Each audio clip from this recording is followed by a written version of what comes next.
Dianne. Oh. Goedenavond allemaal. Welkom bij de Pletterij. Het seizoen met debatten is weer begonnen. Leuk om weer gewoon mensen in de zaal te zien, want dat hebben we toch best een tijdje redelijk terug moeten draaien of veel minder. Ook mensen thuis die meekijken via de livestream, welkom. We gaan het vanavond hebben over het onderwijs voor Oekraïense vluchtelingen, kinderen hier in Haarlem. Dat doen we met een rij gasten. Er zitten er al 3 klaar voor mij op de bank. Diana Kruiver van het adviescentrum Haarlem Taal. Die zit hier in het midden. Edith, ja, en dan heb ik niet, want je bent een laatste aangeschoven, toevallig niet je achternaam gehoord, maar jij bent van de internationale taalklas. Nee, ook van het adviescentrum. En dan hebben we Teus de Vries van de internationale schakelklas. Ja, want daar zit onderscheid onder, maar dat is een van de dingen die we zo meteen ook even zullen gaan benoemen. Dat als u ingeschakeld bent en denkt, ik vind het thema wel interessant, maar wat betekenen al die termen? Zorgen we in ieder geval dat we dat duidelijk hebben. We beginnen even met uitleggen wat de situatie hier in Haarlem is. En jullie staan in die praktijk, dus daarom hebben we jullie gevraagd om mee te doen.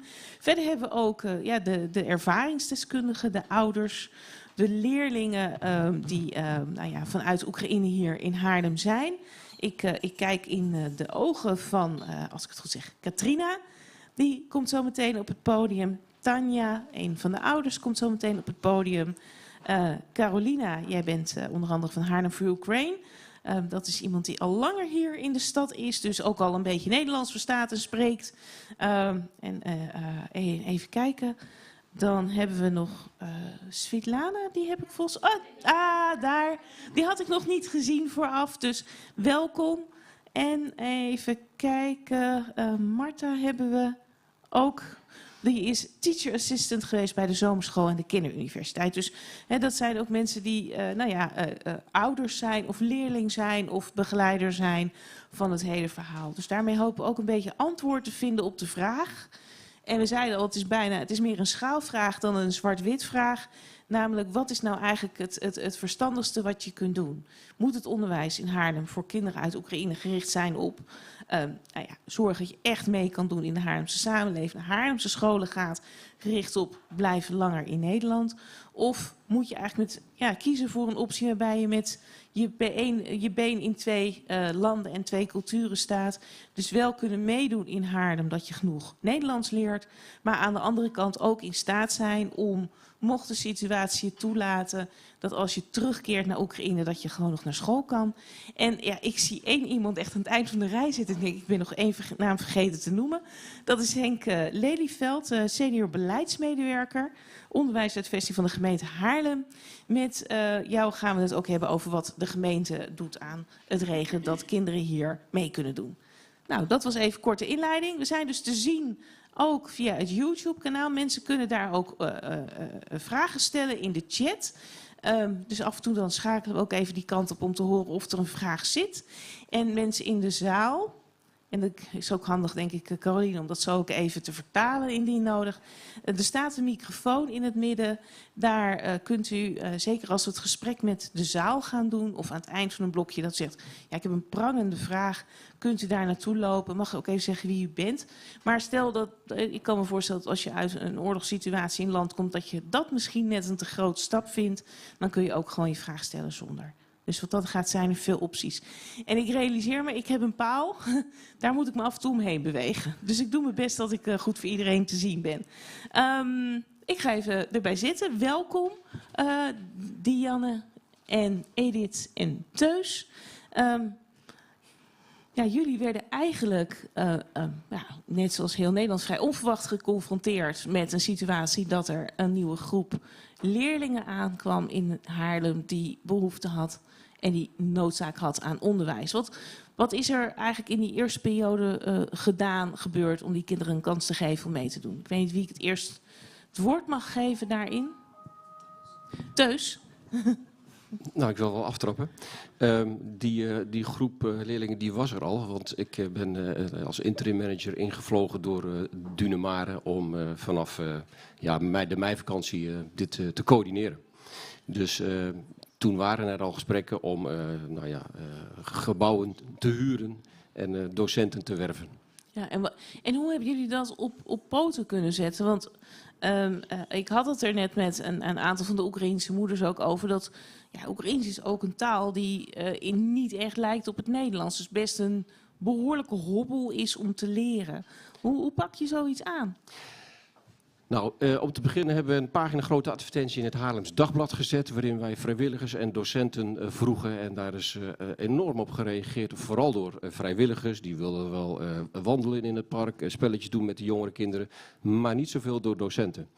Wij konden in het gebouw van de Nova College aan de Tetterode straat, Haarlem-Noord, dankzij de medewerking van de gemeente, 4 lokalen huren. Dus daar konden we dan in het begin 40 Oekraïners opvangen en dat werd er in de loop van de maanden 82, 83, 84 wel een beetje houtje touwtje. Een beetje NT2 door gepensioneerde docenten, waaronder ook 2 dames van 70 plus die nog steeds wel het vuur hadden om dat vak te geven. Een cultuurhistoricus die een beetje kunst kon geven. Een theaterproject in het Haarlem College, maar houtje touwtje en of 50-50, zeg maar 50% bevoegde docenten en 50% vrijwilligers. Dus onderwijskundig kwalitatief gezien zou je er wat van kunnen vinden. Ja, want je moest eigenlijk improviseren. Je moest het doen met wat je op dat moment had. Correct. Ja, en hoe is de situatie nu? Want voordat we begonnen, zei ook is duidelijk een situatie geweest voor de zomervakantie en een situatie nu. Wat is het belangrijkste verschil? Het verschil is dat de Oekraïense leerlingen nu zijn geïntegreerd in het reguliere ISK-programma. En dat wil zeggen dat ze ook de vakken krijgen die daarbij horen. Mensenmaatschappij, NT2, dat is Nederlands als tweede taal. Een stukje kunst en cultuur, wiskunde. En dus niet meer een aparte groep zijn, maar samen met andere vluchtelingen uit Afghanistan, Eritrea, Ethiopië, noem maar op. Ja, in een groep vormen. En is het zo dat het doel is in het programma waar je naar kijkt van, je zegt we zijn geïntegreerd met andere vluchtelingenkinderen. Er zijn natuurlijk verschillen in de landen waar ze vandaan komen, hoe het perspectief is van kan ik eventueel terug. Wat is het perspectief in het onderwijs als je gaat kijken van het verblijf hier in Nederland? Is het dan gericht op, je woont hier nu, dit is wat het is, of je bent hier nu, maar het kan zijn dat je over een jaar, een half jaar, we weten niet hoe het gaat lopen, dat je weer teruggaat. Ja, dat is heel erg lastig. Daar kan ik geen eenduidig antwoord op geven. We hebben wel veel met Oekraïense leerlingen en ouders gesproken, zeker ook voor de zomervakantie. Een aantal is puur gericht om terug te keren. Van zeggen, ik wil naar de universiteit in Kiev of in een andere grote stad. Maar we hebben ook mensen gesproken die zeggen, weet je, het is sinds de inval in de Krim is het onrustig en het gaat niet rustig worden. Dus wij zijn hier voorlopig niet weg. Ja. Dus het is van allebei wat. Ja, dus het is inderdaad ook daarin een schaal waarin die ouders en die kinderen zelf zitten van ik wil terug tot van dit is mijn nieuwe thuisland. Ja, nou zo sterk, dat laatste is zo sterk niet gezegd. Maar wel dat ze hier, de woorden van we zijn hier voorlopig nog niet weg. Want het is voorlopig daar niet rustig. Oké, dankjewel. Ik ga even kijken naar Diana en Edith. Wat is jullie rol, want jullie werken voor het adviescentrum Haarlem Taal. Wat doet dat precies? Wij zijn eigenlijk ontstaan, wij zijn een verlengstukje van de ITK, dus de internationale taalklas. En dus daar zijn we aan gekoppeld en wij verzorgen eigenlijk de ondersteuning van nieuwkomers in de hele regio. Dus dat zijn en uitstromers van de ITK en andere nieuwkomers en kleuters bijvoorbeeld. ITK even dat verschil misschien nog even benoemen. Je hebt de internationale schakelklas en de internationale taalklas. Voor mensen die het verschil niet weten, wat is dat verschil? Het verschil zit hem in de leeftijd voornamelijk. Wij zijn gericht op primair onderwijs, kinderen van 4 tot 12 jaar. En de ISK is van 12 tot 18, meen ik, zoiets, Ja, en kinderen die uitstromen, dat betekent eigenlijk dat ze naar een basisschool ergens in de regio gaan. Ja. Dus dat ze niet meer apart taalonderwijs krijgen. Ja, kinderen komen bij ons als ze korter dan een jaar in Nederland zijn. En dan krijgen ze ongeveer een jaar een heel intensief programma aangeboden. En daarna stromen ze uit naar een reguliere school in de buurt. Ja. En is het nou zo dat, want ik noemde het net tussendoor al, het Oekraïens is echt een wezenlijk andere taal dan het Nederlands. Ja. Hoe snel heb je nou lesmateriaal waarmee je kunt werken? Omdat je wil zorgen dat die kinderen goed onderwijs krijgen. Dat ze zich hier thuis kunnen voelen, dat ze hier hun weg weten te vinden. Dat ze naar de supermarkt kunnen en boodschappen kunnen doen. Je moet wel zorgen dat je het materiaal hebt. Hoe is dat geregeld? Hoe ging dat? Nee, als ITK's zijn wij daar al helemaal op ingericht. Want wij doen niet anders dan nieuwkomers opvangen. En het grote verschil hier, dat het er heel veel tegelijk waren. En weinig personeel. Dus dat zorgt voor een dilemma. Maar in principe beginnen bijvoorbeeld alle kinderen bij ons beginnen met het leren lezen. Hoe oud je ook bent. Ja. Je begint allemaal bij kern 1 van veilig leren lezen. Ja, en dat is eigenlijk gewoon, is dat wat wij vroeger leerden, het boom, roos, vis, vuur leren in het Nederlands? Ja. Ja, het blijft hangen, merk ik. Ik zie Teus mijn kant op kijken. Nee, het is inmiddels een tijd geleden, maar dat waren de eerste 4, geloof ik. Om dat te onthouden. Nou, ik ben nog van de generatie apendoodmies. Maar goed. Oeps. Oeps. Ja, dankjewel. Nee, maar dat herken ik. Alleen vorig jaar, voor de zomervakantie, we hadden 4 Oekraïense groepen. Ja. Verdeeld in leeftijd. Dus 12, 13, 13, 14, 15, 16 en 16, 17.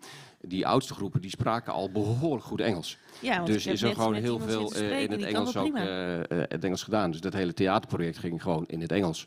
Mensenmaatschappij ging ook in het Engels. Die jongere groepen, dat was dan wat lastig. Die spreken ook wel redelijk Engels. Maar ook er waren wel verschillen. Sommigen spraken helemaal geen Engels, maar sommigen gewoon vloeiend. Dus daar moest je gewoon mee dealen. Ja. Die verschillende niveaus. Ja. En hoe, want jullie zeiden ook, ik kom toch nog even terug op dat Haarlem taal. Want ik hoorde jullie zeggen van als ze uitstromen naar het onderwijs, dan geven wij ook nog ondersteuning. Betekent het dat kinderen ook als ze op een gewone basisschool zitten, zo'n taal in de vingers krijgen? Dat is een proces. Wij kunnen dat als kind ook niet zomaar. Er zijn een aantal kinderen die ineens in volzinnen gaan spreken, maar het lijkt de eerste paar jaar vaak, heb je een soort woordenboek nodig, verstaan peuter. Hoe zorg je dat je die kinderen over de langere termijn begeleidt? Nou ja, daar gaat het ook om. Hè? Het is niet met 1 jaar klaar. Dus het heeft 5 à 6 jaar nodig om een taal goed te leren. Dus wat wij doen is meedenken met scholen van hoe kun je nou het beste aanbod en dat doorzetten. Hè? Ze stromen uit, ze hebben een bepaald niveau. Maar ze moeten binnen die basisschool ook nog sprongen gaan maken. Ja. Dus dat er eigenlijk een soort leerlijn naast loopt om te zorgen dat je op niveau mee kunt blijven gaan. Precies. Het is niet zo dat jullie extra lessen aanbieden. Nee, we denken mee met de scholen. We laten zien van dit is waar het kind geëindigd is. Nu zit hij op dit niveau. We willen graag dat hij bij het klassenniveau aankomt. Dus je moet daar wat aan doen. Je moet er iets woordenschat, je zult iets met spelling moeten, je zult met grammatica dingen moeten doen. In het geval van Oekraïense leerlingen is vaak het rekenen al heel sterk. Dus dat valt dan anders. Maar inderdaad ook, ik weet niet hoe dat zit met het Oekraïens, maar ik weet met andere talen die in diezelfde taalgroep zitten, dat ze bijvoorbeeld geen lidwoorden kenden. Dus dat ik heel vaak bij mijn leerlingen kon zien, aan de tekst kon zien, deze leerling komt ergens uit Oost-Europa, want ik zie geen lidwoorden in een vertaling staan. Precies. En je hebt natuurlijk ook het Cyrillisch. Ze schrijven op een andere manier. Dus het Latijnschrift moet aangeboden worden. Nou, dat soort dingen leren we allemaal aan. Ja. Dus je moet echt, het is echt dubbel. Hè? Dus je moet inderdaad weten dat de klank in je moedertaal, dat die een andere letter heeft in de taal waar je nu zit. Precies. Ja. Als kinderen naar school zijn geweest in hun eigen land, dan is het ook vaak zo dat ze al heel veel dingen weten. Zo'n elementaire leeshandeling, dat weten ze. Dus dat pakken ze dan wel snel op. Alleen, het is allemaal in het Nederlands. Ja. En dat is even. En wat is nou de grootste hobbel die jullie zien voor leerlingen als ze in een heel nieuw land, een hele nieuwe taal, ineens weer naar school moeten? Wat zijn dingen dat je echt denkt van, dit hadden we nog niet eerder gezien of zo meegemaakt? En dan heb je het over nieuwkomers? Nieuwkomers en misschien ook Oekraïense leerlingen in het bijzonder? Ja, een landverhuizing, of je gevlucht bent, dat maakt wel verschil. Maar een landverhuizing is sowieso altijd iets waar dat is gewoon heftig voor kinderen. Je laat iets achter, vriendjes, vriendinnetjes. opa, oma, misschien wel je hond. En dat doet iets met kinderen. Dus die kinderen moeten echt eerst landen. Dus bij ons is het heel belangrijk dat ze ook groepsbindingsspelletjes doen. Zodat ze leren van, hé, ik ben hier veilig. Ja. En dat staat eigenlijk bovenaan. Eerst die veiligheid, want met veiligheid en je voelt je veilig, kun je pas succes ervaren. Ja, dat is de basisvoorwaarde nummer 1 voor leren. Ja. Ja, en Teus, jij noemde net ook al van, nou, er is een duidelijk verschil van voor de zomer en nu, de situatie nu. Wat heeft dat voor, want je noemde van ja, voor de zomer waren er mensen, vrijwilligers, die zeiden nou, ik wil wat gaan doen met die kinderen, ik wil wel komen helpen. En zo'n theaterproject is natuurlijk hartstikke leuk om te zorgen dat ze op een of andere manier zich kunnen uiten en misschien een deel van hun ervaring kunnen verwerken. Terwijl ze nu het gewone internationale schakelklasprogramma krijgen. Wat voor een eisen stelt dat aan de mensen die je nodig hebt om het onderwijs te verzorgen? Nou, geen andere eisen dan aan de normale docenten in de reguliere stroom. We hebben tussen de zomervakantie en nu ongeveer 8 nieuwe docenten van de 24 kunnen vinden. Allemaal bevoegde docenten. Dus de enorme groei, niet alleen dankzij de Oekraïners, maar ook andere nationaliteiten. En dit is de eerste keer dat ik zelf in zo'n ISK rondliep. En ik heb met bewondering gekeken naar dat docententeam. Want je moet je voorstellen, je bent docent en de helft van je klas is, niet in het geval van de Oekraïners, maar ze uit andere landen komen, zijn soms analfabeet in hun eigen taal. Ja. En dan ga je ze Nederlands leren. Nou ja, de didactische kwaliteiten en pedagogische kwaliteiten van die mensen, daar heb ik grote bewondering voor. Ja. Het is heel erg lastig. Er is ook wel een verschil. Je kunt aan de Oekraïners merken dat het onderwijs, dat het een ontwikkeld land is. Dat is wel een verschil met een land als Afghanistan of Eritrea. Dat is een groot verschil. Zij zijn gewend aan onderwijs, aan goede docenten en noem maar op. Ja. Dus daar moet je wel mee dealen, die differentiatie. Bij de ISK worden ze ook allemaal getest. Alle leerlingen, wat is jouw niveau? En er wordt bepaald van, nou, hoe lang zit je hier nou? 6 maanden, 12 maanden of soms 24 maanden voordat je doorstroomt naar het reguliere onderwijs. Nou, wij verwachten dat met het niveau van de Oekraïners dat het kort zal zijn. Ja, dus dat ze eigenlijk binnen 6 tot 9 maanden naar een reguliere school zouden kunnen? In het meeste geval wel. Ja. En dat, want je hebt natuurlijk ook verschillen in aanpak van het onderwijs. Wij zijn heel erg gericht op het zelf verwerken en het zelf dingen doen. Terwijl sommige schoolsystemen zijn heel erg gericht op we stoppen het erin en je kan het opdreunen. Is dat nog een aanpassing waar je rekening mee moet houden? Om kinderen zich hier veilig te laten voelen, moet je ook kunnen snappen wat er op school gebeurt. En hoe het op school gebeurt. Nou ja, ik kan me alleen maar aansluiten bij de vorige sprekers. Veiligheid, ook in deze leeftijd, staat bovenaan. Gewoon veiligheid, het dagritme, je veilig voelen in de groep waarin je je bevindt. Dus mogen zijn wie je bent, wat je achtergrond ook is. Dat is eigenlijk standaard repertoire op een ITK en een ISK. Daar begint het mee. Ja. En daarna ga je kijken hoe snel en wat. En eigenlijk een van de dingen die ik van jullie begrijp, en ik kijk ook heel even naar de klok en het draaiboek wat ik heb. Een van de dingen die ik eigenlijk van jullie begrijp is dat het feit dat er een instroom is van Oekraïense leerlingen, moet op termijn ertoe leiden dat ze onderdeel zijn van het normale programma van een internationale taalklas en een internationale schakelklas. Dus dat daarin geen verschil meer zit. Nou, in Nederland zijn daar grote verschillen bij. Wij hebben daarvoor gekozen omdat wij ook merken dat de hele aparte homogene groep voor de zomervakantie, dat zorgt er wel ook voor een taalprobleem. Nu worden ze gedwongen, dat ze met allerlei nationaliteiten in één groep zitten, om dan toch te conformeren naar het Nederlands. Dat was voor de vakantie anders. Ja, je hebt eigenlijk een taal nodig, een suprataal nodig, die over alle moedertalen heen komt, waarin je wel met elkaar praat. Correct.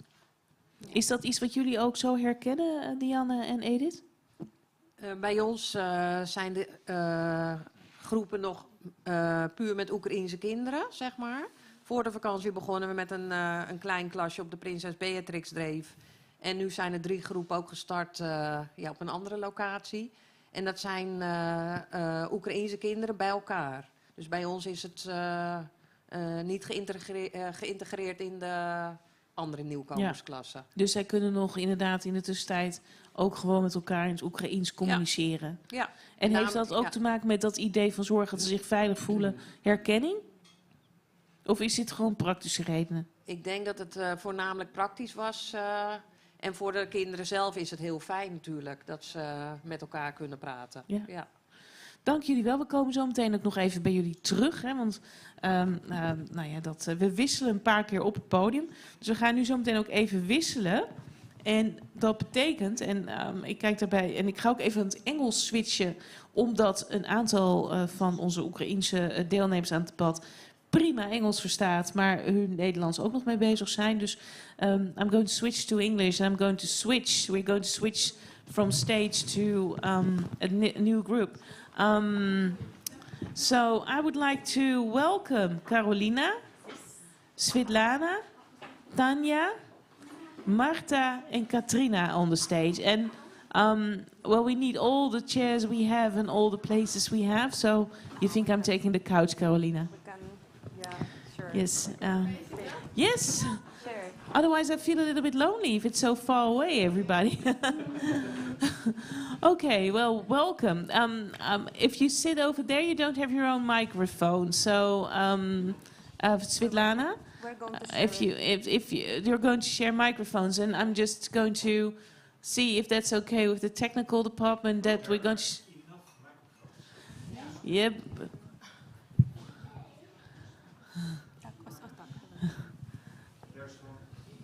Yeah, I see. Yes. So that's the one that Diana just used. So welcome. In short, maybe you could introduce yourself a little bit so that people at home know who's who, and maybe we'll repeat it later on. But we have an idea. So this is your microphone. Yeah, thank you. Hello, everyone. My name is Katrina. Yeah, and I'm like Ukrainian student who is studying here in Netherlands. So yeah, I'm studying in ESK. Yeah, and that's my small story. Okay. So, yeah. Thank you. You're welcome. Good evening, everyone. Goedenavond.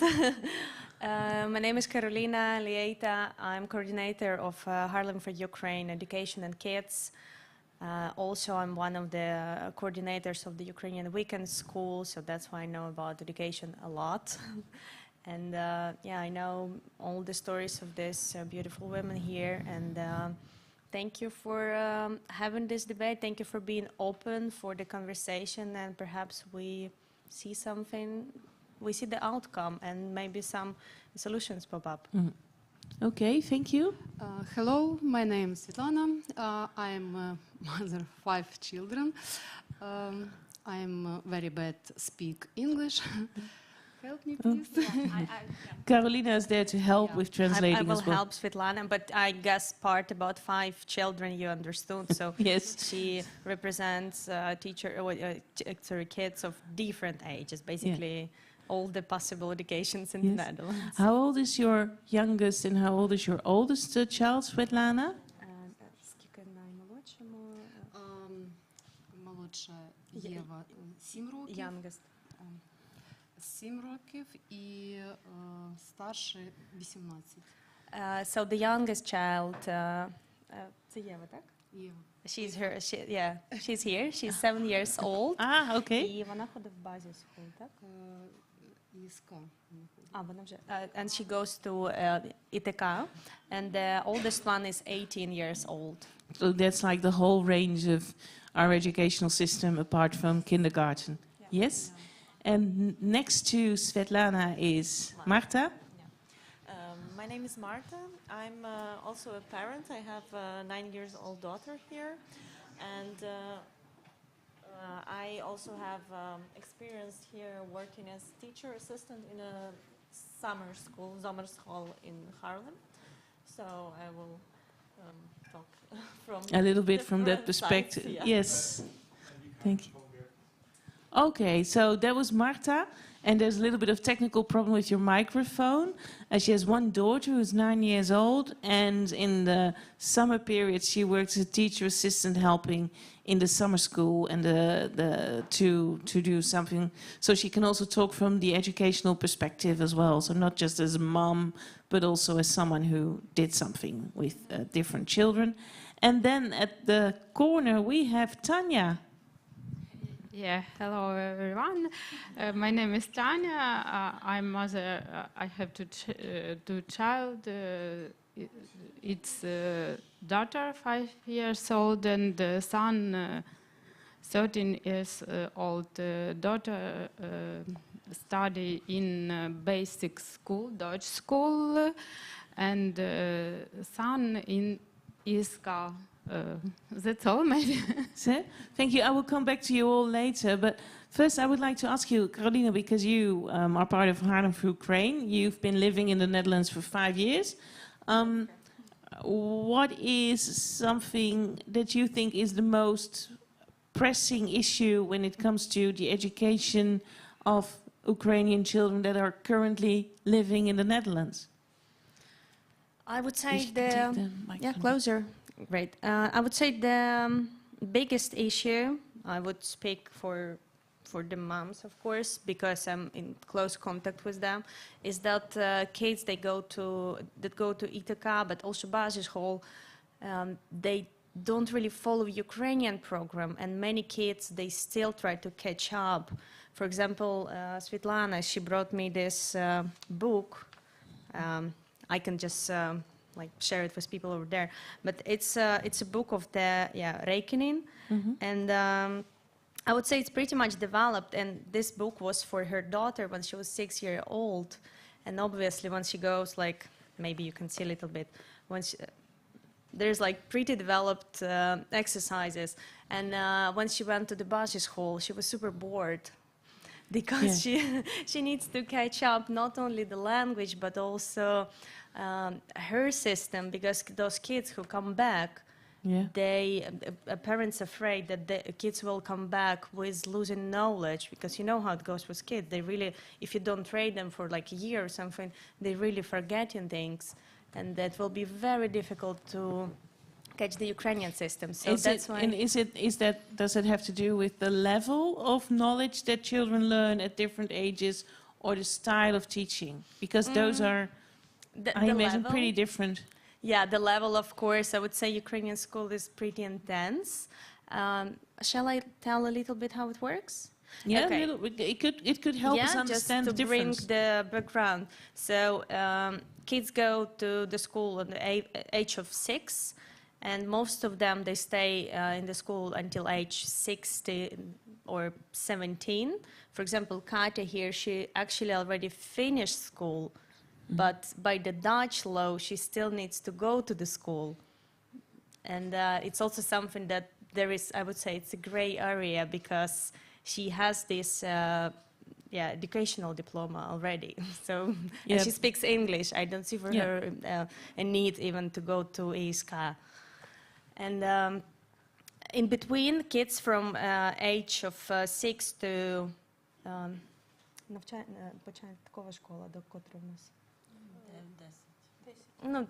from 6 to 9, 10, they learn like basics of natural sciences, all the knowledge, and from the age of 10, 12, they start learning chemistry, physics, biology, but on the level that I would say is pretty much like higher. So those kids who, for example, of age in here, their age of 14, 15, in Ukraine they would face exams maybe next year or year after.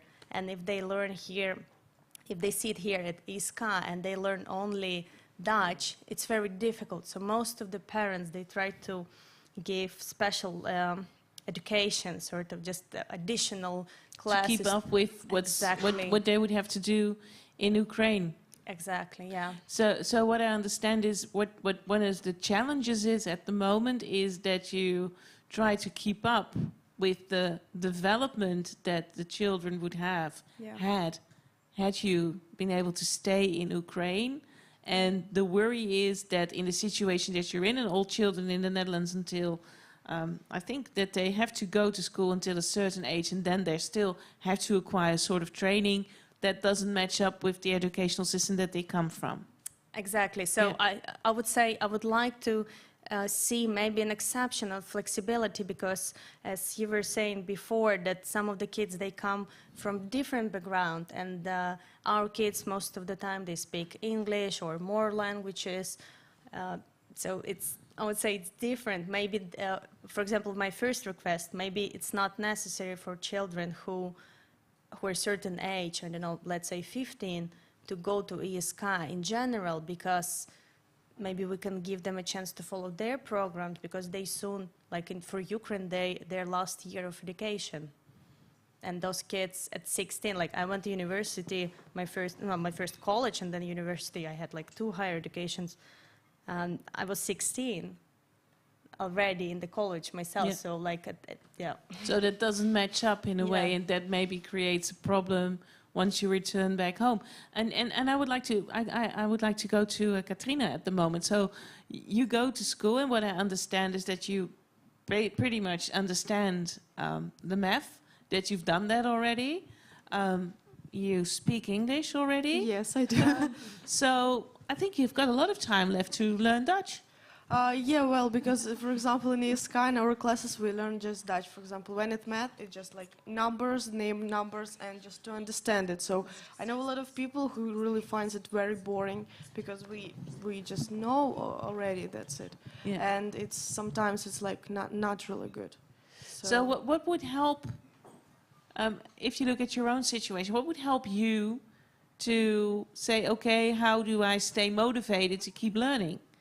Because if you're bored, it's not really good to be driven to study. Yeah, that's true, because a lot of people of my age, they're going to school just because it's necessary, you know, because we don't have 18 yet, and it's really just only necessary. So, and a lot of them just don't want to go. For me, it would be English lessons. So, because we don't have English at all, no lessons, and of course I can understand that people, teachers will speak Dutch with us. Mm-hmm. That's fine, that's completely fine. But we don't have English lessons. So, and I guess it would be very good, not only for us, but for people from different countries. Yeah. So what I understood from Teuze's story is that they try to achieve like one education for all, and you know, bearing in mind that there's a big difference between the different students. And something I understand from you, Carolina, and Katrina, you confirm that, is that you would like to have also the opportunity to delve deeper or to acquire more knowledge. Yeah, that's true, because we really have different, for example, some people, they spend already 1 year in ESK, they can speak Dutch, maybe a bit, but they can understand it, and we are with, for example, higher level of math or something, I don't know the other ways, but we really don't understand Dutch, so it's really, and we all in one class. Yeah. So yeah, that's the point. Yes, and if I look to the experience of the parents, we've got 3 here. And Marta, you've got the teacher's assistant experience as well. How do you try to combine the need that you feel to keep up with what they would have done in Ukraine and what the students do in the Netherlands? How, as a parent, I can imagine that's pretty hard, because you feel that you have to do something extra. Yeah, so a lot of parents keep studying, like the kids keep studying online with Ukrainian school, and at least like to catch up and to get a certificate, because they might come back to Ukraine and they don't want to lose a year. So I myself ordered books from Ukraine, and I also try to teach my daughter English just myself, because she also doesn't have English lessons here, and I think it's very important. Yeah, she's in ITK, so she's still pretty young. Yeah, she's 9. Yeah, and as from my experience of being teacher assistants, it wasn't like a long experience. It was just a summer school, but still, what I saw, the idea was for kids to have fun, not to study. So it was really a lot of fun and a lot of activities. But when it went to even learn learning Dutch language, it wasn't really, like I wanted it to be like, because even some tasks that we had in our workbooks, we didn't do them because it was told that like, oh, like no need, it's okay, they don't need this. Yeah, but like I think like Ukrainian parents, they always think that their kids need like every knowledge. Yeah. It's like, yeah, so so yeah, that's why I think it's important to, give them, because they are used to study a lot. So in Ukraine, the school is not that relaxed. No, and we put a lot of emphasis on playing as part of learning as well. Yeah, like it's very good for kids. Like they play, they are having fun, but they really like get too relaxed and they like forget how to study. So they lose this like urge to study that they had before. So what we're talking about here basically is not just about a discussion about the difference in level of education, but also in cultural styles in education. That's something that there is a difference in approach that we have in the Dutch educational system to development of young children and students, and the importance of being, talking about basically tailor-made and who are you and what do you find important. And you say, well, there's a lot of more pressure on a younger age on the performance of students. Well, it's not that like it's too much pressure. At least like in my daughter's Ukrainian school, it was like moderate, but still I saw like more motivation. And also here, because they're in Ithaca, like my daughter is in Ukrainian class, and they have even Ukrainian teachers, so they aren't really motivated to learn, because they in between themselves they talk Ukrainian, even the teacher. Even in this summer school I was present, so I helped teachers to communicate with pupils, and that was my role. Yeah. But there was like not Dutch language wasn't really included because I don't speak Dutch, so teachers were talking English to you and to me, and like it was like not enough Dutch. No, there was a lot of language going on, but Dutch wasn't really a part of it. Yeah. Yes. Yeah. And if I go to the other mums, because I just saw that Svetlana, you were trying to explain something to Carolina. Would you like Carolina to explain it to us, what you were saying?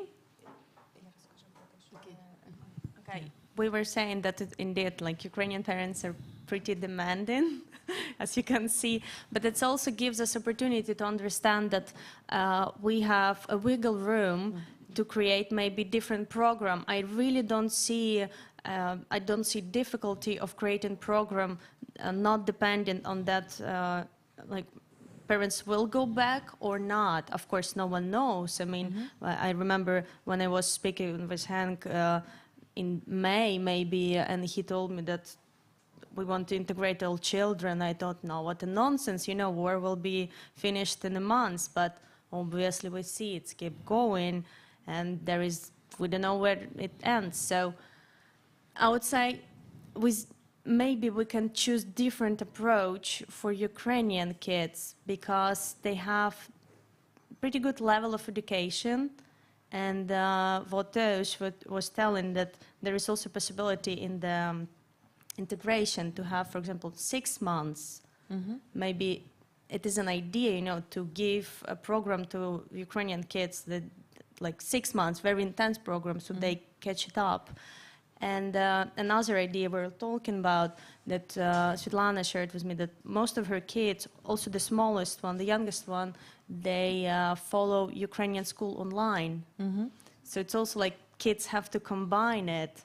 Maybe there is an idea to have, for example, a language school intensively 3 times a week, and 2 days leave for the Ukrainian education, because kids now go to Ithaca or ESK, and when they come back, they have call with online with a teacher of Ukrainian school or with a person who helps them to catch with the program. It's like also... It's a little bit double. It's a double, yeah. So it poses a number of questions because, of course, our students, we have the law that kids have to go to school a certain amount of days. And if you keep kids at home, then that would cause extra problems as well. So yeah, it's a much more complicated question than just how much Dutch do you need to learn. With looking at the future is something that I understand, because basically you said the same thing. I want to have a more tailor-made program, in intensive Dutch language training, and then I have the room to, keep up with the levels in Ukraine. Okay, thank you. And I'm also going to. We're trying to establish eye contact across the stage. Tanya, what's been your experience?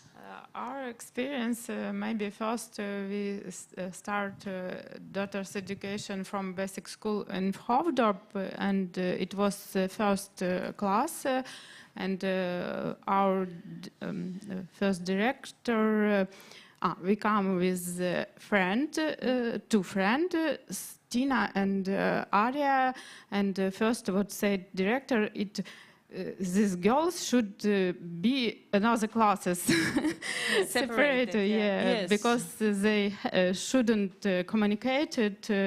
They should communicate with the Dutch children. It's Dutch. the main reason. It's better for children in this year, this age.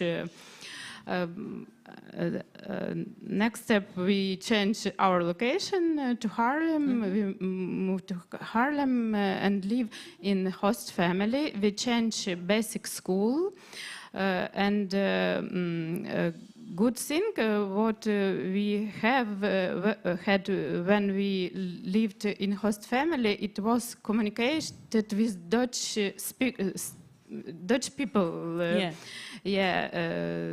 They every time spoke with Tina only Dutch. But I spoke with these people English, and I communicate with my children Russia on Ukrainian. It was mixed language, but for my daughter, I see it's the best way to learn Dutch language, because for me it's not so easy. In this time, learn another language. And my oldest son, 13 years, it's better too when we lived in Dutch family. It's good practice, but we change our location with Ukrainian people, and every time they speak only Russian language. It's not good because we now live in this country, and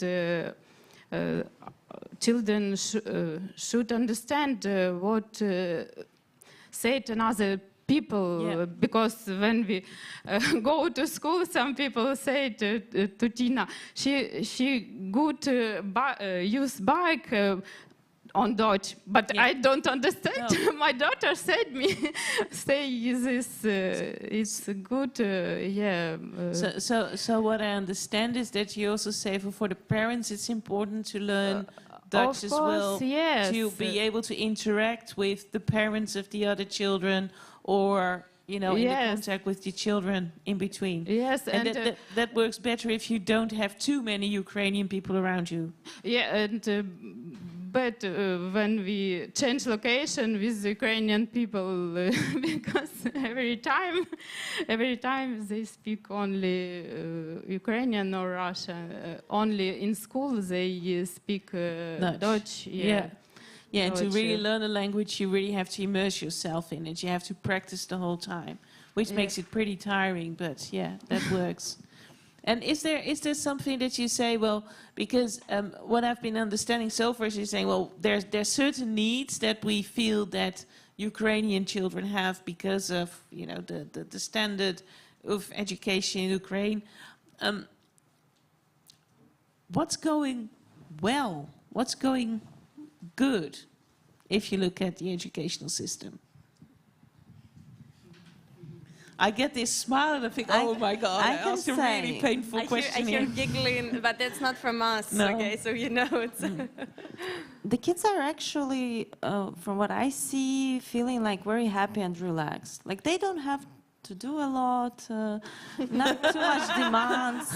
Like it's, I heard that like Dutch kids are among like the happiest kids in the world. Yeah, they are. And like I like it, and I try to like not stress out my daughter too much. So because it's like still childhood, and I like that they are like not too stressed out. I can imagine that considering the circumstances, that you have to leave a country where there's a war, there's also a big importance that the children are feeling happy. Yeah.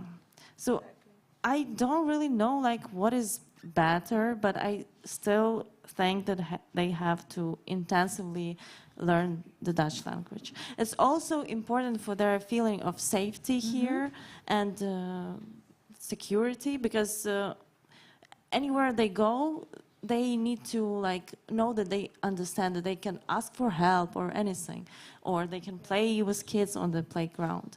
It really like knowing the language gives the feeling of safety. Yeah. And like also like knowing the background, like why we're here, kids need that. So that's why like my wish as a mother was like for my daughter to learn the language intense, and I think like everything else she's gonna catch up. Yeah. So if she's learned the language and she can play with other kids, she feels at home, that will enable her to learn and grow. Okay? I'm also looking at you because you know I get this lovely smile and no answer. So I'm kind of curious, Katrina. Well, for me it's not bad. It's very good to be here because I can practice my English, and and I guess still that to learn new language it's good. But well, you know, Dutch it's sometimes a bit hard for us, especially. Yeah. So we need some time with that. But I also think that it's a good opportunity. For example, I have a brother and sister. My sister, she's 10. She goes to ITK, and my brother he's 6 and he's in primary Dutch school. Yeah, and they are not bad and they really like it, so they can learn language. For example, my sister, she doesn't really love English, and it's a good opportunity for her to learn even Dutch. So I really think that it's very important. So. Yeah, and especially at such a young age, you pick it up like and they can catch it very easy. Yeah, and it's important for them to communicate with the other children, with society. So yeah, that's good, I guess. Okay, thank you. Yeah. And I also have to, you know, that's the thing with the debate and the schedule is that I have to keep looking at the clock. So we're going to change again sometime soon, and then I'm going to ask people back on stage, and we have a final to see what they can do with the information you provided them. Is there one issue that you think, well, this is really something that we need to mention, any one of you? So we have a little bit of translation going on here. Maybe I want some experience. My daughter has a friend. It's Dutch girl from basic school, but this girl go in this year goes to another classes, but they still have communication in school. And Lika sometime invited Tina to their houses, and Mother's Lika said me how they communicated. I don't understand, but it's really funny because they understand each other. It's the thing that I never took camping holidays as a child, but I understand from people who take their children camping during the summer and they go to Spain or France, they say the kids play with each other and it doesn't really matter where they come from. they communicate, they build things, it works. So yeah, and that sometimes helps. And maybe that's a problem because Katya, another age, we said about kids. Smaller kids, yeah, but it's teenagers, they want another system, maybe they didn't... You don't build castles in the sand anymore, do you, Katrina? Yeah, it's a bit different because, for example, for me, it's maybe Dutch is good, but for example, I finished school. I was in college from Ukraine. I still have this college, but online it's like my second year, and it's for me, I guess, better to really learn good English. For example, to really to go to the university or some college in English. So it will be like education in English, not in Dutch, because I don't think that I will learn Dutch in that level just like if I will have 1 year. So I guess it's not enough. So for us, like for this year of mine, so it's better to really concentrate on English or something. Learning English, like what you have, like you've got an international certificate in English that you acquired that level. Yeah, because I know a lot of people, and they really think, okay, I will go to ESK just like this year, and then next year I will pass exams, for example, like IELTS and so on, and we will go to the, for example, college, and it will be only in English. So of course Dutch is good, like just for live here and to understand, but English is also very important. Yeah. So using all kinds of different things. I think we're going to switch, and I'm going to ask Teus, Dianne. Edith, would you like to come back as well? Because you know you're not on the original schedule, so I have to ask you. And Henk to come on stage. So thank you so much for now.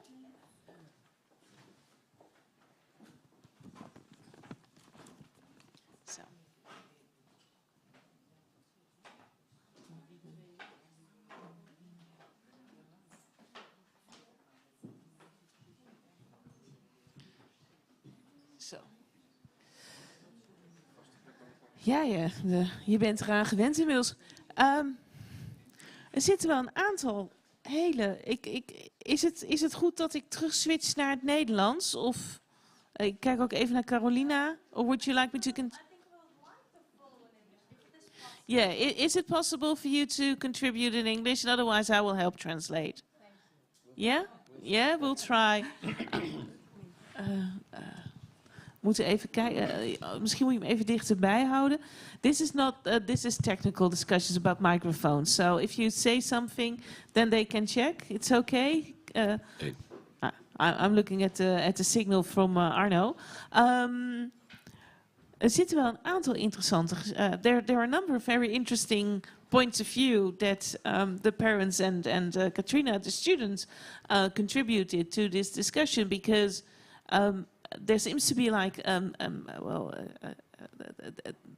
dilemma between learning Dutch enough to feel at home, which is apparently easier for younger children to acquire than except for children that have been through the educational system in Ukraine.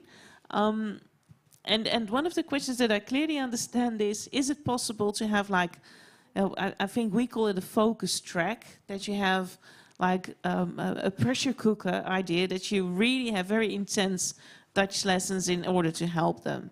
I can imagine that's also the system that you have, the program, and what kind of freedom do you have to be tailor-made? Yeah, well, it's almost the tragical dilemma between the special needs of an individual and the possibilities the school has. You were speaking of tailor-made education. Well, unfortunately, we can't achieve that for everyone. On the other hand, I can fully understand what Katrina said. Yeah. Her needs. She wants to be challenged on their own level, of course. That's very logical. We can't deliver that on the ISK. That's the simple truth, because we don't have the people, and the groups in ISK are already small. 15 is the gemiddelde. Yeah, what's it called? Average number. Average. Yeah. And within these small classes, we try to make differences as much as we can, but that's difficult.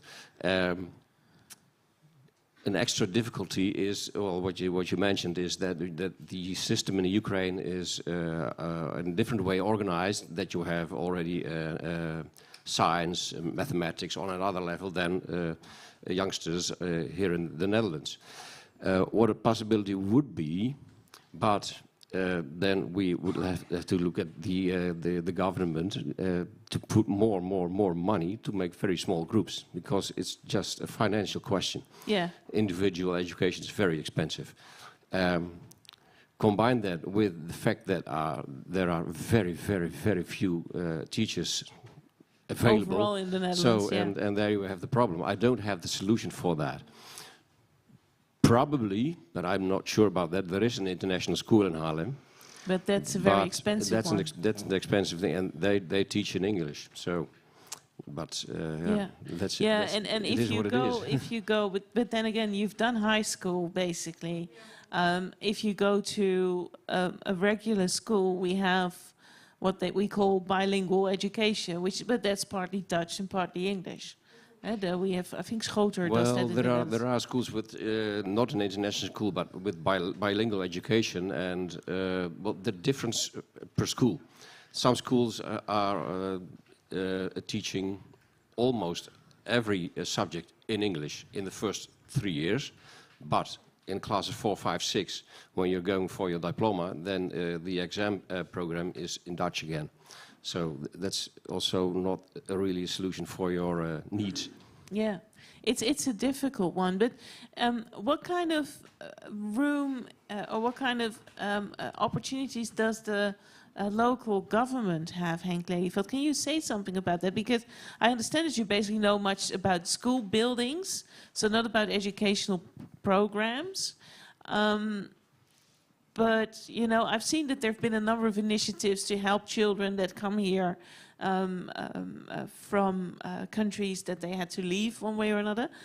What room is there to say, well, this is the amount of classrooms that we have? Because we have a problem. We have an educational teachers shortage. We've been having that for a number of years in the Netherlands. But what can the local government do something to maybe meet the needs of Ukrainian children and parents in a way? Is there an opportunity? Well, I think the influence we have as a local government is quite limited, because we leave very much to the professionalism of the teachers and the educational system. And in the past, the things the ITK and ISK did for the newcomers was appropriate. Now we see there's there's a big difference, whether a student comes from Eritrea or a student comes from Ukraine. Exactly. So it's almost sort of political question. What can you do, and what are you able to do? Yeah. But of course, if it's something we have to accommodate within buildings, that's something we can do. Yeah, you can have extra classrooms. That could be part of the solution to make smaller groups. If you have extra classrooms, or I'm being naive. I see Toes looking at me like you're very naive now. That's a very, let's say, problem of this very moment. Henk and I, we are very busy to find enough classrooms. There's a gigantic shortage in classrooms because we have in the ISK we have 9 classrooms, and now we have 14, and within 2 weeks it will be 15 or 16 classes. So the number of students keeps growing. Keeps growing, and not only, like I said a minute ago, not only Ukrainian but also other people. So they only have a half-day lesson. The half of the kids have lessons in the morning and the rest in the afternoon. It's not okay. We had to ask permission from the Ministerie of OCW and from the inspection. They said, well, that's okay for the time being. Yeah, so because there's work an hard urgent to problem. find enough classrooms. Well, and I know Henk is very busy in doing that, but we're not very successful yet. Yeah. The first dilemma is indeed finding enough classrooms for the students who are already there. So that's the first thing we have to solve with each other. And then a second phase could be, well, what are we doing next? But it's difficult to find enough It's space really a in gnarly Haarlem. problem, as they say in English. It's like there's got all kinds of different things. So there's the needs of the very understandable needs of the parents and the student. But then there's like, the thing politics is it. We have ideals, we have wishes, but then we have reality barging in, saying we have a growing number of students that we have to find classrooms for that we don't have at the moment, because you also have the regular students that go to school as well, and they need classrooms as well. What could be a solution to that? Because you have porta cabins. Can you use porta cabins? Say, well, we have a parking lot that we can use, and we put a porta cabin there, and we have a classroom. Yes, of course, that's one of the possibilities that we must look at, because there aren't any ready to use schools. Every school is full.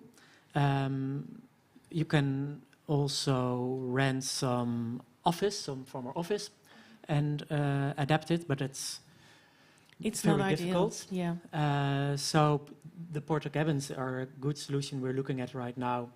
But then again, we have to find a place to put them, and to put them for a longer time, because we don't want the ISK to keep on moving to another place. So we've got to find a place where they can stay for the next years. Yeah. So you can build something in your school building that can say, well, that contributes to the educational program, because you see that there's a lot of interaction between educational programs and the way a school building is being designed as well. Yeah. And I'm just curious, Diana, I want to because say something about our program, because we at the ITK we have 4 Ukrainian groups, and the other groups are from 52 nationalities. So there are statushouders, migranten, vluchtelingen, but also expats. Yeah, and there's a very varied group of students that come in. So people have been recognized as refugees, people that come as migrants because they come to work here, children from expats. So they don't just all go to the international school.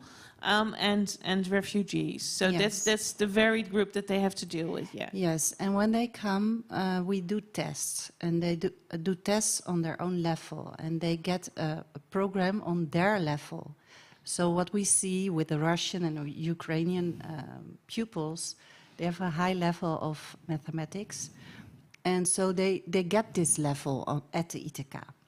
But what is the problem now? Indeed, we don't have enough teachers. This is and this makes it difficult. And also the Ukrainian groups. I heard someone say, "Okay, there's a teacher with a Ukrainian teacher is in this classroom also." We do this because the Dutch teacher, she doesn't understand Ukraine. So sometimes you have this group, and the practicalities of teaching with basically 2 people. Sometimes there are problems between children, and it's easy then to solve it with a Ukrainian teacher. Yeah. She can step in and can help solve the problem. She's there to solve the problem. And also, we want to give this program also for the children on their own level, but it's more classical, It's not... at the ITK we do it individual, but now we have this group together, and we do more... Classicaal. Yeah, because that's the number of... That's what you can do with the number of teachers that you have. Also, but it's also, it's the same group. Mm-hmm. So they learn the same words, they learn the same things. And, we want them to integrate in the ITK groups. But this is, and I don't know how it works because I'm not the director. I'm from the advice center, so I can't say anything about it. But normally, you know, they stay in this group and then they have to move to the ITK in this class, because then they are going to work on their own level more. This is what we want. Yeah, it's a very complicated problem, is it? It's not about it's not just about what we want and what we need, but also what's manageable and what we can do. Yes. Because apart from classrooms and the need for teachers, what's something that, I don't know, in the last couple of years, and I think that students do that already. We've had a number of, innovations in education forced upon us because of the coronavirus epidemic. That what we call blended learning. There's things that people can do online and they can learn and train. Is there something that you can, maybe that would be doable, that you have all kinds of courses that people can take online so they can also work on that. So, I don't know, could you create an environment where there's the thing that you need to do classical, language acquiring, but also maybe work on achieving the IELTS level. IELTS is like the international language test students take in English, and if they pass it, that helps you to take part in international language schools somewhere else. It's one of the, you have the TOEFL and you have the IELTS, but it's internationally recognized.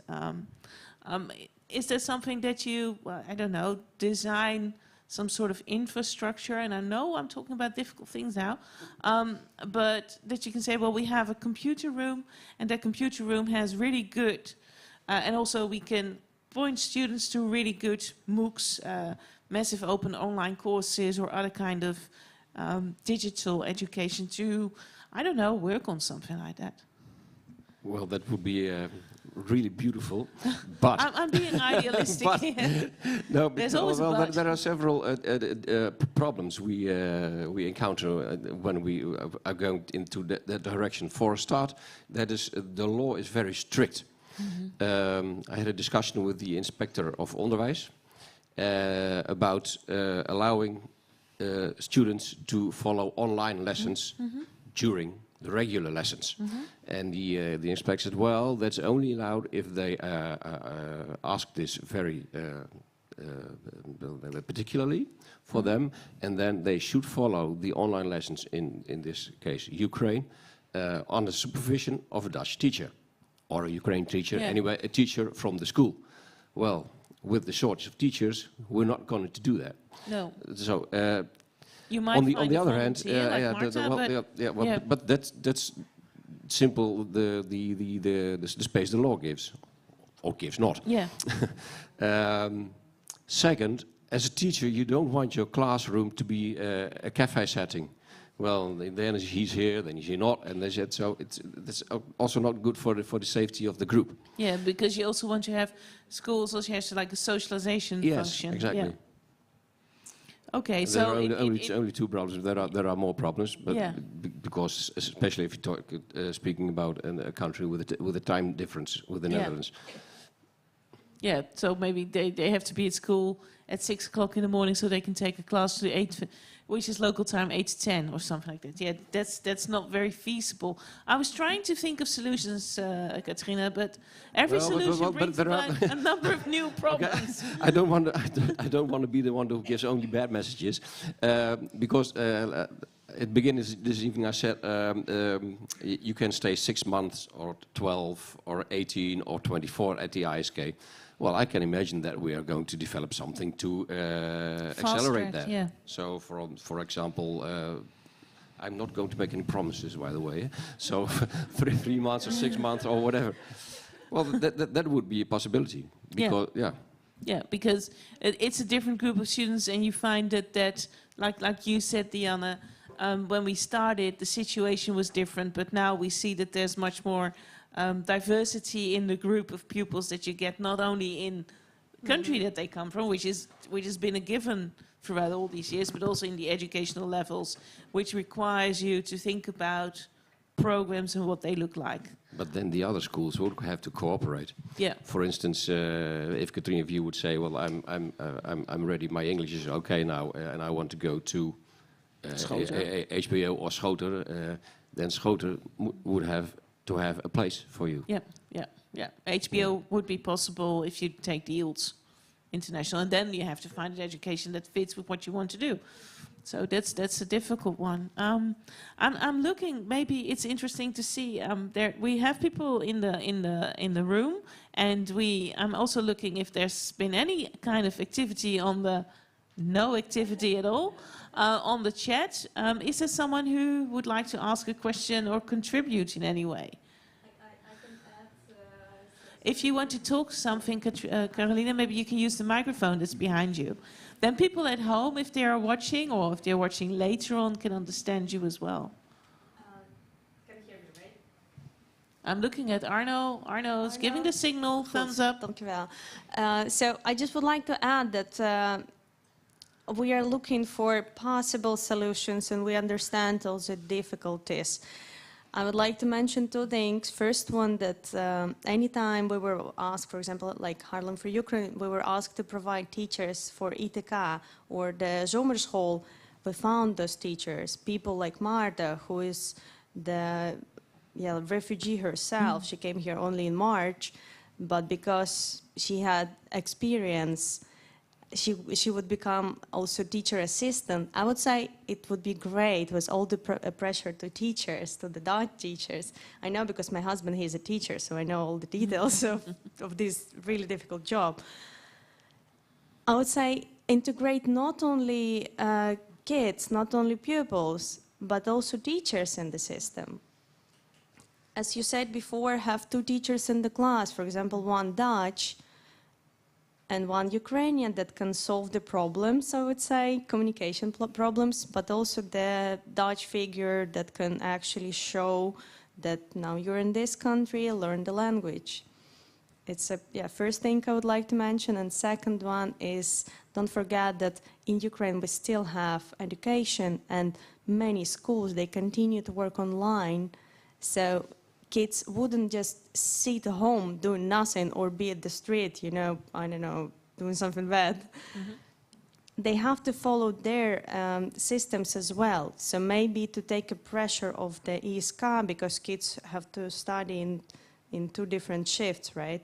Maybe it's a good idea to let those kids who have opportunity to study online visit the school maybe twice a week or, I don't know, 3 times a week. So also create this schedule to take pressure. But then you come up with the inspection, don't you? The Educational Inspection Board. Well, in Dutch there is a saying, nood breekt wetten. So it needs probably can break law. So, but then again, I heard what you said, and I will talk this about with the analyst about, and see what we can do. No promises, but you know what's possible, what's feasible. Would things work like that? Because all things considered, taking into account also that it's the time difference with Ukraine is 2 hours, 1 hour. Oh, that's only 1 hour. Okay. I thought it was 2. Oh, only 1 hour. I've never been there, so I don't know. No, I thought it was bigger because then it gives you a little bit of room. For wiggle room to find a way to do other things. Are there any other questions from the room? I see one. If you want to say something, you can walk up to the microphone so people at home can hear you as well. Okay, my name is Ilona. I come as a refugee last week with my son, 8 years old. First of all, we don't have time for registration in Haarlem place, only in October. Mm-hmm. Till that time we don't have BSN number and we can't start the process with the school. So my son now not studying at all. Yeah, so he has to wait. Second part I will maybe tell you about my problem with my kid. Mm-hmm. Yeah? But now when I start asking everybody what school he will go, there is no answer at all. Just nothing, because we registered at ITK. My host did it before we go. And it was like answer that 50 people in the list. I understand that 50 people in the list, it's impossible to go. That's now. So there's a waiting list. I is mean, that waiting true? list. Yes, 50 I heard people, there's a it's waiting like, list now. I'm Yes. sure he will not come. Yeah. So no one can tell me where he can go. When I was coming here to Netherlands, everybody tell me, no worry, because you have a law that every child should go to school. I was quite sure that everything will be okay. Yeah. I even don't think to know it or something, because my problem that because of everything we have some years with COVID when we study online. Online education not work in our country, and I don't think it work at all, but with small persons. Courses or groups, it could work. Doesn't work. Now he has a problem that he don't want to study. He like aggressive way about thinking to study. And I was sure that here in Netherlands, I know that this school for children till, I don't know, 12 years, it's more about not mathematics, you know, mathematics, yeah, we know it, but I don't think it's the main we should know in our life. The main, he should understand why he need to learn, why he need to study, what it gives to him. He learned to communicate with everybody, because we have now a problem with it. He wants to play with children, he wants to communicate, but he becoming a little bit aggressive, and nobody wants to play him because, for example, don't understand him. Yeah. So he also needs the structure of going back to school. First of all, he needs just go somewhere, just be there with other children, even if he don't understand anything. Believe me, when we were in other countries, we didn't register first. We just thinking every time that we will return home. Yeah. So we don't have this like it was summer, but he needs to communicate with others. Yeah. So what can we do with children? If I try to summarize what you're saying is that you've arrived in the Netherlands. Your son is 8 years old. For me. Okay. He should be able to go to school, but the waiting is to be registered, to have that social first security of all, number. about ITK, my opinion, just my opinion, yeah? ITK works with refugees who will stay forever, yeah? Mostly. Is that true? That maybe we should check that. ITK works with students that stay except Ukrainians, because status of Ukrainians is new one. We understand that we are not forever here, yeah? Sometime it will, the war starts, we believe it, yeah, I think everybody. And we will return home, so we don't need too much Deutsch. Yeah, we need it, for sure, I agree, for communications, and one language is super good for children, because they have more possibility to learn languages, but at real, when I realized that we will return, for me, better just to have this communication to, like, you know, the it's social, more emotional, psychical, emotional. It's about more emotional health, emotional development. Yeah. Is it okay if I let them respond to the first part of your story? Because there's a number of issues, so maybe we can then do the. Don't have to sit down, but maybe you wanted to respond. Toast wanted to respond to your. Can I just till the end? I just thinking maybe you should ask if people wanted to stay, yeah, or they just temporary. Yeah, and I think that was the big dilemma. We discussed that earlier on as well. Yeah. So maybe. Question: where will study my son, that's all. Okay, okay, but you pointed out a number of very important things. Like the basic question is, okay, when can kids come to school? Because there now is a waiting list. Is that true? That there's a waiting list? Well, that's what I wanted to respond about. The waiting list of the ITK is this morning I heard that the waiting list was 50 and growing. But we discussed about a plan B, and Nanda Klaassen from the ITK will discuss it with her CEO, Ben Kusters. Yeah, I don't know. Let's say people the CEO. higher up in the organization. Yeah, he's the top guy. To keep the registration central at the ITK, but at the same time look at schools in the neighborhood and place there 2 or 3, and there 2 or 3, and there 2 or 3.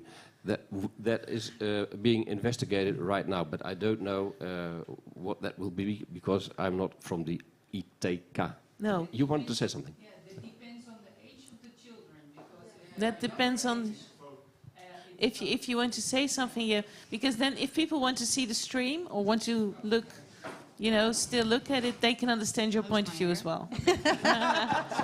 You look great. So, my name is Lisbeth. I'm from the Red Cross, and we are from the Informatiepunt. And a lot of people I know already, also this lady and a lot.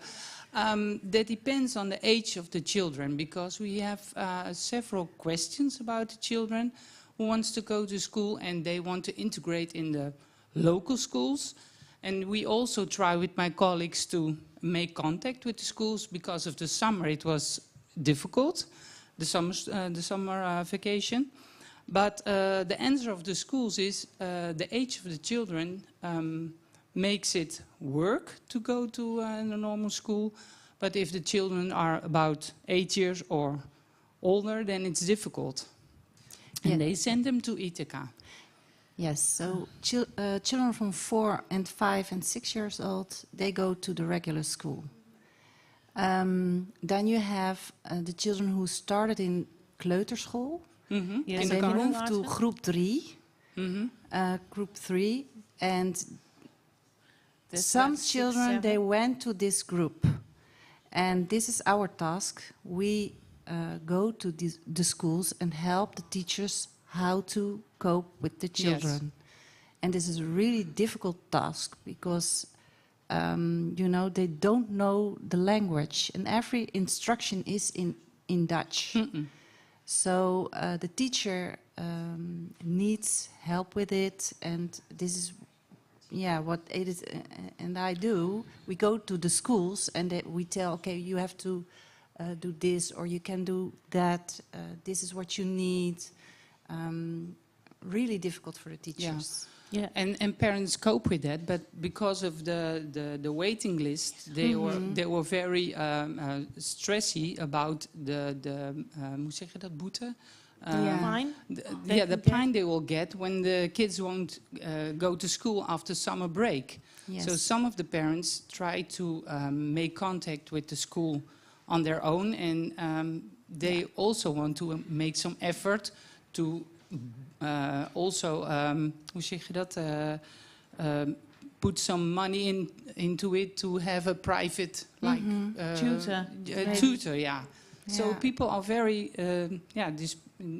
stressful and also in despair to have the children on school. We get and with the waiting list, it's yes. Yeah. So schools are calling us and they tell us, okay, we have a 10-year-old boy who's in group 6.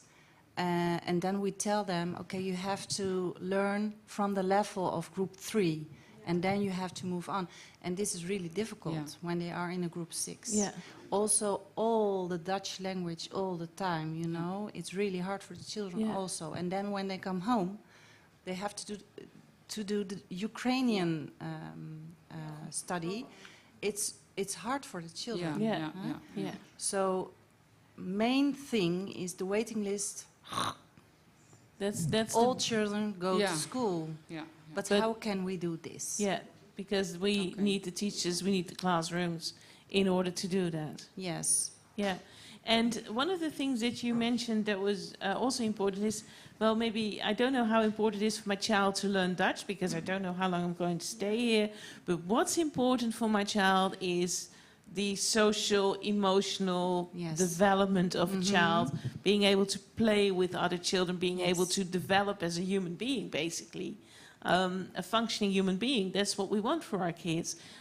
How is it possible to, I don't know, is it part of the curriculum or the approach to education? Yes, of course. So what I know from OCW is the Dutch Educational Department? Yes, is that now bekostiging, de subsidie, the money, is for 2 years. So the Ukrainian people and the children, they have 2 years. Normally it's 1 year. So I think most important is they have to go to school because of social, emotional aspect. And then make this like instroomgroep. And then, as soon as possible in the normal ITK. Yeah. Because we have this special program on leveled, you know, individual program. Yeah, but then again, that was the underlying question.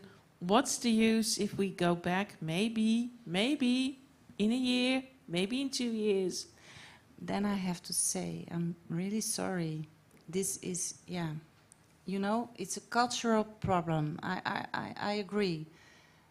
But, you are here now, and I can understand, but they have to learn the language to move on. And this makes it difficult, you know. I'm not the prime minister or something, but this is really hard for the children and also for you, but they have to learn the language to move on. So, sorry to say. To feel at home at the moment, even though they might go back. And, you know, it's not only with the Ukrainian people, it's also with people from Syria, you know, we know this as ITK. It's hard because everyone wants to go back. But what we see is it's hard sometimes to go back, and the children are moving on. They become older. In the situation of ISK, I don't know her name. No, I can understand. It's different, but with the children of our group, ITK, it's really important to learn as fast as possible. And it's also the government who says, you have to go to school. Yeah, you have to go to school and you have to learn the language.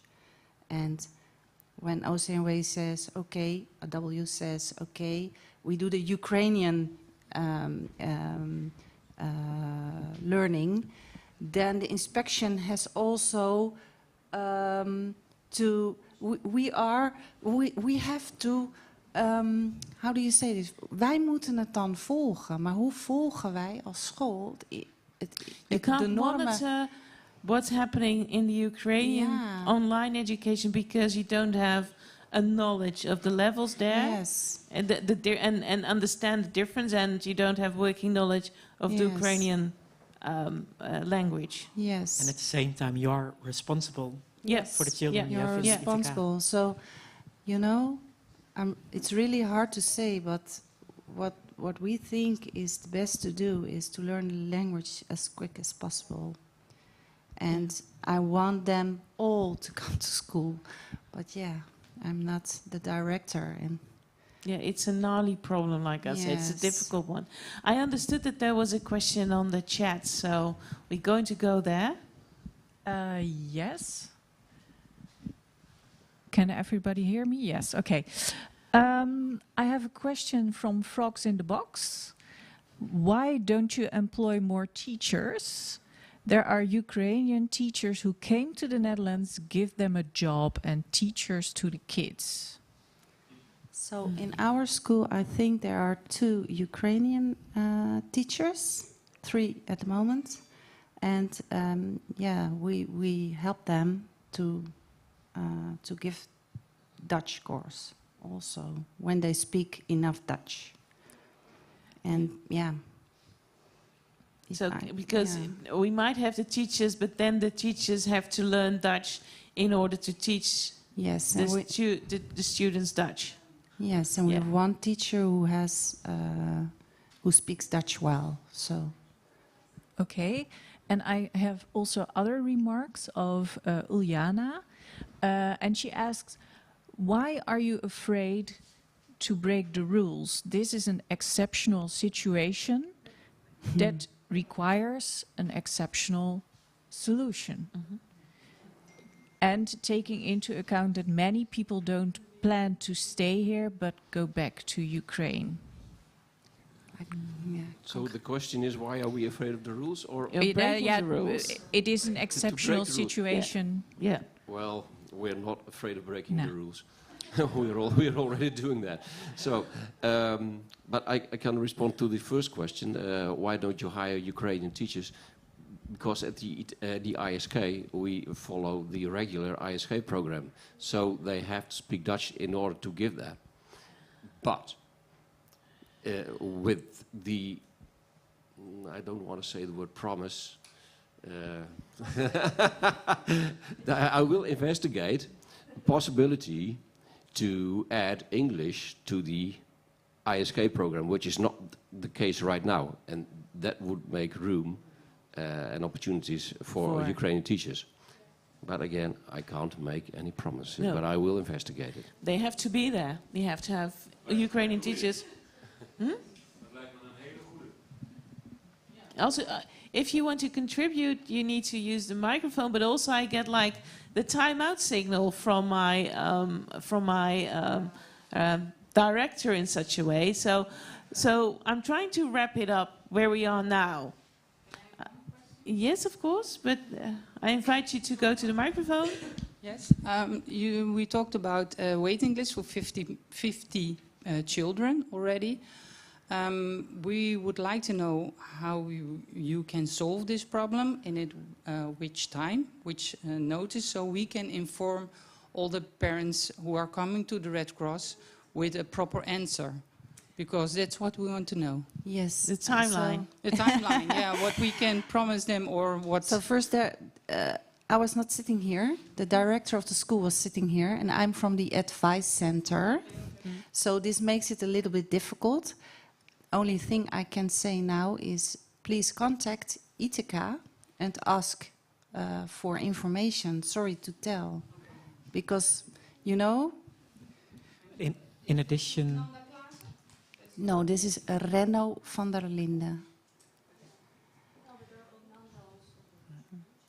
And in addition, what Teus was trying to say a few moments ago is that the school board of the ITK is now thinking about ways to solve the waiting list. One way is to attract more teachers, but that appears to be very, very difficult. And the other way is investigating in which way students can enroll in regular schools. Is that right? That was the thing you're trying to tell. So it's not something that will be solved from yesterday on, or from tomorrow on, but it's something they're working on, and it's a work in progress. Yeah. And I know they're working so hard to get it done, but there are limits. It's an exceptional problem, apart from an exceptional situation as well. I see Toes, and I'm trying to say, okay, I'm going to round up. So maybe a final remark by Toes. Well, okay. The problem in Haarlem is going to be bigger than it is right now, because I've heard that in November there will be 88 AMV'ers. Minderjarige vluchtelingen in Driehuis, and that's our region. So we have to find something for them as well. So apart from the 50 that are already on the waiting list, there are 88 more coming. That's ISK ISK age. So then we won't have 220, but 308 children to well, help, teach, whatever. Anyway, Yeah. we're trying to do our best. Yeah. And, thank you for your tips. Yes, so there's not a solution at the moment, and I'm addressing the Ukrainian mothers that were here tonight, but there have been a number of possible solutions that's been discussed, and we've tried to establish where there is room to combine the needs of the parents and the needs of the children with the regulations that they have to follow here by law. One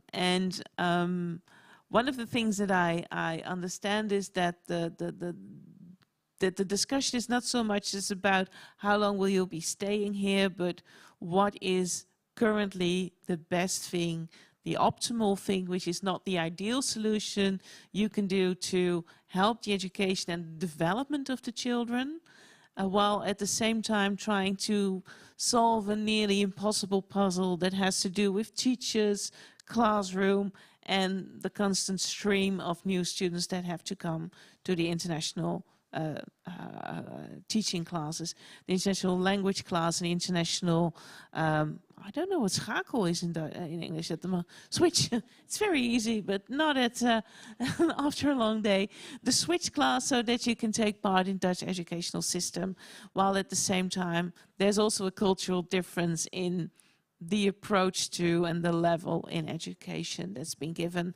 I thank you so much for participating, Teus, Dianne, and Henk, and of course Edith and Carolina, Tanya and Marta for contributing to tonight, and the Svetlana and Katrina had to leave already, so they're no longer here. Thank you for coming. Please take the time to stay, and this is something I don't usually do, but Arno asked me to plug it. There has been, because of the jubilee of the Pletterij Debating Center, there's been a new beer. Arno's Jubelbeer is also referring to the fact he always loses his reading glasses. And the current one is Ce n'ont pas des lunettes, which is, in French, these are not glasses. So you can stay a while and have this one. I hope I did it correctly. I've never been in advertising that much. And thank you so much for coming, listening, participating, and showing up to support. And I hope to see you again soon. Have a good night. And these are the people that contributed tonight. Roel Bijou.